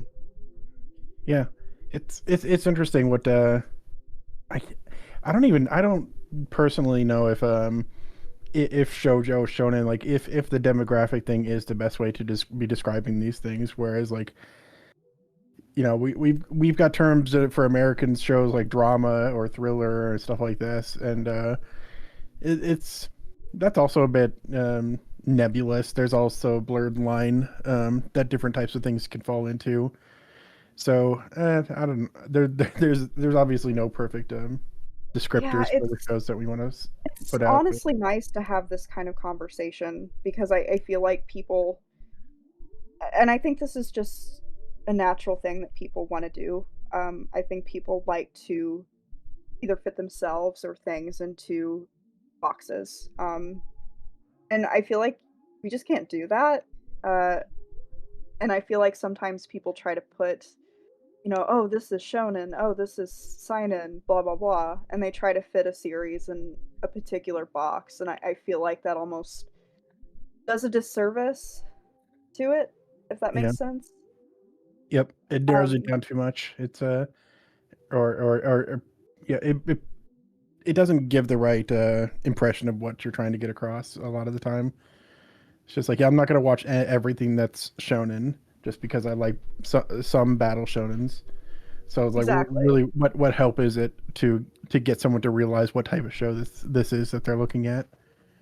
Yeah, so it's like I can sit here and try to define what each thing is, and I feel like I'm just making generalizations. Because again, I feel like a lot of like the more shallow generalizations would be like, "Oh, this is action because it's shonen. Oh, this is romance because it's shoujo." And even, saying, "Okay, well this is what girls would be more they would be more prone to react to." I still feel like it's just kind of putting all girls and women in boxes, because, sometimes, let's be real, sometimes, like, I don't wanna read a story that's, like, just, this girl's inner thoughts while she's watching some guy that she's in love with. Like, sometimes I just wanna watch something that's more visually explicit. Like So Naruto. Hmm. exactly. I'll leave it at that. No, yeah, I read this one series that, one of my Twitter mutes was reading, and gosh, it was so much. I'm almost embarrassed to say that I was reading it, so I'm just gonna skip it and say, yeah, I was reading Naruto. We'll leave it at that. Good. Yeah. It's interesting. Like it's something that I don't think we'll ever come to a true conclusion on. Like I don't know. The way I would describe shows is also like it's funny. Like I called Kodocha kind of like our iCarly in how it's like kind of a wish fulfillment for a younger kind of person who doesn't really have that much autonomy. Um, and that doesn't fully fit Kodocha. But it's like comparison is obviously an easy way to try to sell a show. But even then, people get tired of it. Oh, this is the Dark Souls of this game. This is the Dark Souls of this game, because that's not a perfect description either. It's by just comparing it to something you like. So it's hard to say what the best way to sell it is. I guess you just kind of got to know who you're talking to and try your best to, I don't know, sell based on its own merits, using a whole bunch of different stuff. Like you can narrow it down a bit. It's like, okay, if you like, in general, if you like more action oriented stuff, if you like stuff that's a bit more like less internal thought and more external, taking action on the plot, then you probably would like shonen stuff more, because we at running a shonen magazine like Shonen Jump we're like, okay, we're going to appeal to these young boys, and that's what they typically like. 90% of young boys will gravitate towards this type of story. So it's not perfect, but at the same time, it is a good. Maybe that is, yeah. I'm always flipping back and forth as I try to decide things for myself. I But it's like, I mentioned this in the video that I was in with you, where like an issue for me getting into shoujo series was that uh and this could be a thing that all men go through, or I could be a sociopath. That's why I've been here to verify. Is that yep. I struggled to um I understanding love, and then also getting like any enjoyment from other people being in love did not make sense to me until I was an adult and had adult relationships. And I could not like Mhm. I don't know if that's like a thing for all guys, or again if I am a sociopath, that's probably both, a little bit of both. But like it really wasn't until I was an adult and had relationships with women where I was like, "Oh, okay, I understand it. I get the appeal of these things now." And I understand how relationships work, sort of, and the appeal of it. um I don't know, Makes Ben. sense. I don't know if Ben Like, agrees. I feel like when I was younger, I don't know. I picked up a couple of like romance things. I remember, I don't know how popular it is among the romance stuff, but it was like I think it was called Suzuka, Oh and it was yeah, just that's like, pretty popular. okay, good. But yeah, it was just like I found that one day, I read through it, and I was like, oh, okay, got it. Like I can understand this, and I never really picked up much since then. But I was like, okay, at least I get it. Like I understand the appeal of it. It does. It's not. It didn't hook me. It wasn't like super strong, but I enjoyed it, and I read it pretty. I think all the way through, which is a decent amount of like probably over 100 chapters. And so I'm like, yeah, I can get that, but yeah, it is there is a less inherent appeal to it. Like it I again it kind of comes down to percentages. It's like, yeah, young guys, 90% of them will like action stuff. Maybe 10% will enjoy a good romance, and it's like, okay, well, yeah, then it's harder to sell it then to young boys. Yeah, So I but kind of understand why it's broken down into demographics. and it's interesting because now that I do understand that aspect of relationships, even stuff that isn't like romance stories, the romance aspects or like that kind of stuff hits harder for me. Like rewatching Evangelion and the tension between Ritsuko and Gendo, like I never really like thought much of that, but like it hits way harder like when you're not autistic and you understand how human relationships between partners work. It does I'm help. trying to not sound like a sociopath, but I think I might just be. No, Honestly, you're you just a just lot sound more. like other guys I've talked to, so you're Yep. good. When you described the person saying like, oh, the guys are all about knowing this particular type of information, how the characters are written, or all the different monsters from their tokusatsu shows and stuff like that. It's like, okay, that's the John, and That then yeah, the that rest, is kind of like me on crack. Like that is you know so much. You are a fount of information. It oh, is. you're sweet. That's not always a good thing. No, Oh, and I balance you out by recognizing, oh, okay, the emotions are good. Emotions are important, and I that's a bit extreme of an example because you have a very wide depth of types of shows that you enjoy. You like like you like Luluto Lily for some reason, and I do not get that. so So so I will say this, and I'm gonna attack you, Ben. This is a personal attack on you. I can like shows for more than just their story, and so like I will say like, oh, this show has like a bad story, but like I love the art and I like the music, and I can watch a show. Like sometimes that can get me through a show. I could be like, ah, the story's kind of bad. I don't really resonate with the characters, but the art's so good and the music's good, and it didn't, it did just enough to make me interested. And I feel like you're a little hyper fixated on story. yeah, that's probably true. I'd say that's fair. But but the story is a big part of things for me. So I do not think having a strong preference for these different types of things means you're a sociopath or autistic or necessarily. I I don't know. You might be part of the spectrum. I don't know if you've ever got tested. You know what? I told my mom, like, I told my mom that, like, oh, I have to be, like, on the spectrum. And she was like, no, we had you tested. You're normal.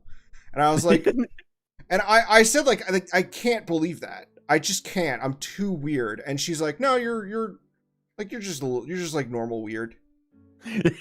And like people have said to me that, like, I have had people tell me, like, oh, you're like, even though, like, I'm not like a social butterfly by any means, but, like, people have said, like, oh, you're too social to be, like, considered on the spectrum, basically. Like, I guess if everyone's on the spectrum, I'm not that much, like, apparently it's not showing up in the test. Yeah, it's like it feels like you might be on the border sometimes, I guess, is the best way to describe it, where it's just like you do have, like, hyperfixations, you do all that stuff, but you are still very capable of handling yourself in social situations. You do know how to, like, kind of strike a balance, I guess. But I think overall, I just think that it's you just lean very heavily into the very specific nature of learning things, and I help balance that out a bit by getting a bit more into the emotional side of things, and I think that's the good balance to strike. Yeah, I'm as Mecha J put in the chat, pseudo autistic. I'm like in yeah, like when Goku went Super Saiyan in the Lord Slug movie, but it wasn't real Super Saiyan. That's like what I do. I'm the red aura autism. Yeah, instead of of gold. Saiyan. Yeah, that's a character flaw. I'm aware, Ben. But you know what? I've always speculated that I'm on the spectrum for sure. I mean, look at my YouTube channel. Yeah. But yeah, no, I can take things pretty literally sometimes. So there's been a few times where, like, you guys make a joke and my mind just takes it literally, and then I have to step back and be like, okay, they're joking. They don't mean that I'm watching Naruto. They're making a joke about that. I'm sorry. I'll be more careful in the future. I am a chronic gaslighter is a thing. Yep. So that could be a problem. Please take everything I say with the knowledge that I am a serial gaslighter. Oh no, you're good, because my husband likes to tease me all the time in that kind of way, and so I feel like because of that, like, my mind's been trained to pick up on it easier now. So you're good. But yeah, I think with the fact that John and me are so different, that we have each other to temper our each other's expectations of media is a good way to do it. I feel like a lot of people on social media just get really entrenched in one idea and do not have someone to counterbalance them. So I think it is helpful to have someone else that you disagree with but can be friends with, that helps keep you balanced. I think it also helps that we're friends in real life, because I think a lot of issues on the internet is not only are they in, like, these echo chamber bubbles, but they're only sort of flexing that muscle or experiencing that thing through the lens of the internet. And so being able to take whatever thoughts or whatever I have from the internet and, like, go IRL and be like, hey Ben, what do you think of this? I feel like that helps keep me normal and from being one of those YouTubers who crashes out. Yeah, I think that'd be really easy that could happen very easily to me if I didn't constantly have real life people to bounce my thoughts off of. Yeah, I 100% agree. Like, I don't know, the whole touch grass thing has kind of become just like this mean phrase where it's just like, oh, you're so shut in and it's so I shouldn't listen to you kind of phrase. When in reality, it's just like, no, everyone on Earth always needs to be able to frequently touch grass, and that is important. We all need to ground ourselves from the internet frequently, as frequently as humanly possible, or else or else social media will swallow us whole, and it's happened to too many people, unfortunately. So, Sure. uh, Yeah, that definitely ties in with the whole demographic debate, in my opinion, too. Because again, it's in the way that I feel like the internet is set up now. Like we all have our tiny little spaces. It's not like just surfing through different sites that people made with more customization and things were more. They weren't these standard layouts that they are now. And I don't know. I just feel like people just like to stick to their own and abuse the block button, and yeah, that's why things are the way they are. I very rarely block people. I do mute people though. There are people that I'm like, you know what? I'm just not agreeing with anything you're putting out, and I'm not saying you can't put your thoughts out there, but like I don't think I'm gonna start liking them anytime soon. So it's funny because I actually do have the complete opposite take on that, where my Twitter timeline, I block anything that is not just like art that I like. And that's not the perfect way to curate my feed, because some stuff does get through. I do see some discourse coming through occasionally, but ultimately I stay away from online discourse entirely by just making sure I block everything that isn't just putting art that I like in front of my face, which I think is also a decent way to handle it. But that's why you're in a bubble, and I hate you. But I'm not in a bubble. That's true. I have friends who keep me informed. You do talk. I do make sure you stay informed on everything. I think I did teach you what gang stalking was. I might have forgotten it if you told me, because I don't remember. It's the thing everyone does to me where they secretly follow me around. Oh, okay. That's probably true. Yeah, everyone's like secretly follow. Like when I'm driving my car and there's like someone getting close to me, it's like because they know it's me and they're watching me. Mm-hmm. That's got to be it. There's no other explanation. This is the only explanation I can think of. If you have a better explanation for why there's people who I feel like they're looking at me, driving real close to me, it's definitely because I have like I'm stuck in a Truman Show-esque scenario where a bunch of people are following me. I think so. I think we're all in the Truman Show in our own ways.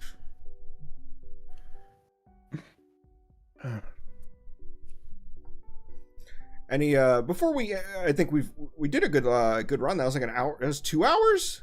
Was that 2 hours? Almost 2 hours. Yeah, I guess so. Wow. Retro Nova, whatever you're saying, the chat does not like it. You are probably posting anti-Babbitt messages in this chat, because I keep seeing them get retracted. You're either saying bad things about Babbitt or the N-word. I don't know which one. Can you clarify for us?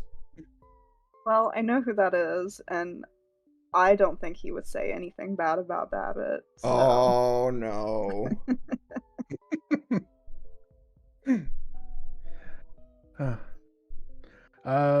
Anything else we got coming in from the chat that we can finish off with? Any thoughts? Any prayers? Any questions? Any comments? Any concerns? Questions are cool. Ben, your picture came out really good. Yeah, I'm liking how it came out. I low-key like want to DM you later and say, hey, could you like color that and send it to me? Well, I'm really bad at coloring, so you don't want that. Okay. I can send you the image though. Thank you.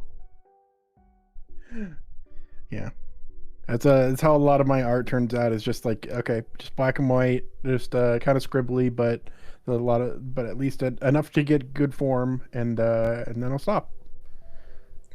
Top 5 hottest Naruto boys. I feel like Naruto doesn't really have hot boys. It's really just like Itachi and Sasuke doing the carrying. Yeah, that's more about attitude than anything. You were so wrong about that. Okay. All right. Counterpoint. I mean, you have Sasuke, you have Gaara. Come on. Oh, that's right, Gaara. I forgot. I had okay, so my friend Nicole, who I've talked about a lot, she was the one that got me into Inuyasha. I was trying to find her old cringe YouTube channel where I knew she had uploaded a bunch of like old like Inuyasha like AMVs and some like just silly videos that we had made from like 2006 around that time. And I was searching her old username, which I'm not going to give on this chat in this thing, but I was searching it, and she apparently, I guess she had deleted her channel. Smart move. But what I did find is one of her friends' YouTube channels, because in one of her videos she like shouted her out in the description, and so I was like, oh, I couldn't find my friend's old YouTube channel, but I found her friend's YouTube channel, and it was like almost entirely dedicated to Gaara from Naruto, as well as videos where she ships her OC with Gaara. And it was like her OC's name was Ray, and it was like Gaara X Ray AMV, and that was like most of her channel. Oh my gosh, I feel like I remember this. I will post I them. remember a video about Gaara and somebody's OC from back then. Did the OC have like short brown hair? I'm gonna pull it up right now. Speaking of things we're pulling up, I saw someone in the chat talking about the clip you mentioned from Kodocha, which I think was referring to Babbitt being like Dolly Dimply.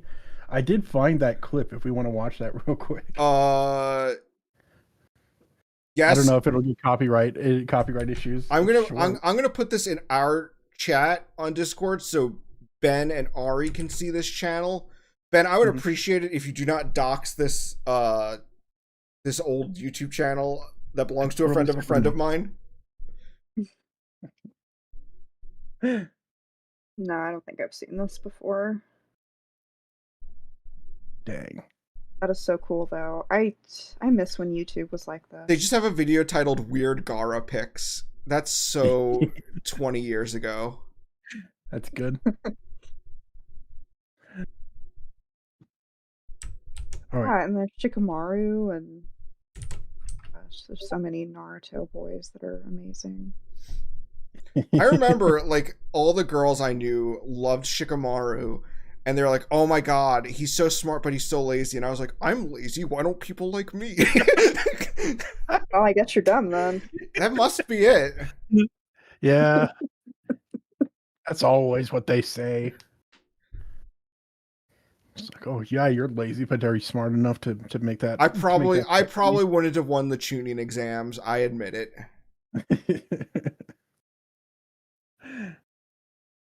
All right, let's watch this awesome Babbitt clip. Yeah, I was trying to figure out how long it was. 38 seconds. That won't get copyright claimed, right? Probably not. It doesn't have, as long as it doesn't have music by Tokyo in it, we should be fine. It probably should be fine. Yeah, so so my theory is that he does not exist within this plane. He's halfway to the real world. He's the voice of the collective. Exactly. He's the voice of the void. He is the what's it called? The chorus, the muses. What's it called in those old stage plays, like the Shakespeare plays? The Greek choir. The Greek, Greek chorus or something. Yeah.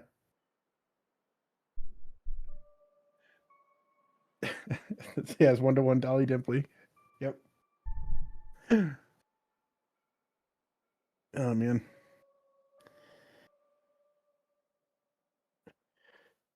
It's like he's a ghost. No one even acknowledges his existence. Yep. But he's there.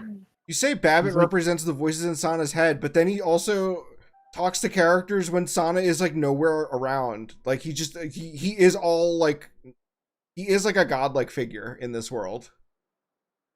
Oh, yeah. You see, he's like, Sana split her soul into two, like Voldemort, and Babbitt is a representation of her sillier side. So he goes around without her because, again, she split her soul in two. See where I'm going with this? Yes. But Sana is also silly, is the thing. Because there's enough silly. Babbitt's like her sillier side. Oh, okay, so she's got I three have sides. One that, I have two sides, silly and sillier. yeah, Sana's got serious, silly, and sillier, and she split off sillier. Okay, I'm starting to get it now. The deep lore. Okay. I need to do an analysis of that.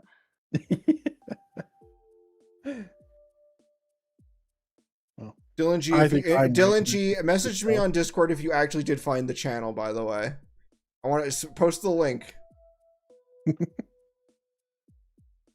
Send me the link to the channel. I want to confirm if you actually did find it. Well, I better get going. It's getting late. Yeah, about time for me to be hitting the old dusty trail. It's time to stop, everyone. Goodbye. Thank you for stopping by. Ari, thank you for coming on. Without you, I probably would not have watched Kodocha, and I genuinely enjoyed it. So it's been very nice talking to you and having you on. Thank you guys for inviting me. I really enjoyed it. Yeah, it's lots of fun. Chat, thank you all for stopping by. Thanks for giving your inputs, even though I was too busy drawing to focus much on it. But John, I'm sure saw all of it. Shout out to Izzy Boy. When I saw him in the chat, I was like, when I was a much smaller channel, sometimes Kenny Lauderdale would pop in, and I'd always be like, I don't want to like shout him out or call out, because I always feel like that's awkward to just call attention, be like, someone I know is in my chat. Yeah. I don't want to be that awkward guy, so I want to do that. But like, honestly, it would be, it's rude to not acknowledge when Izzy Boy is in your chat. So I won't make that mistake. Yes, very good.